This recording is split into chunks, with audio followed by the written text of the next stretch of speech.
जय हिंद मित्रांनो, भक्ती असावी, अंधभक्ती नाही. तर मित्रांनो, उदाहरणासहित स्पष्टीकरण तुम्हाला देतो बघा. तर मित्रांनो, ही माझी जिमची पिशवी आहे आणि ती फाटली आहे पूर्ण. तरीसुद्धा मी तिला वापरत आहे, कारण का की ही मला खूप दिवसापासून माझ्यासोबत आहे. तर हिच्याविषयी मला प्रेम आहे, म्हणजे कुठल्या पण वस्तूविषयी मला प्रेमच असतं. तशी प्लास्टिकची पिशवी पण आहे. ही माझी भावना झाली आणि ही माझी श्रद्धा झाली. आणि हेच जर कुठला अंधभक्त तुम्हाला सांगणार तर ह्या पिशवीत जादू आहे. आणि ह्या पिशवीमुळे मी पहिला 50 किलो वेट मारायचं आणि आता 100 किलो वेट मारत आहे, असं हे अंधभक्त सांगणार तुम्हाला. असंच देशात चालू असेल, कुठं पण जावं तुम्ही. आता मित्रांनो, काल स्वामी समर्थांच्या मंदिरामध्ये गुरुपौर्णिमे दिवशी चेंगराचेंगरी झाली.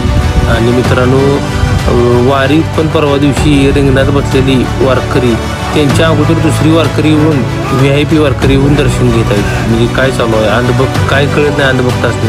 म्हणून मित्रांनो,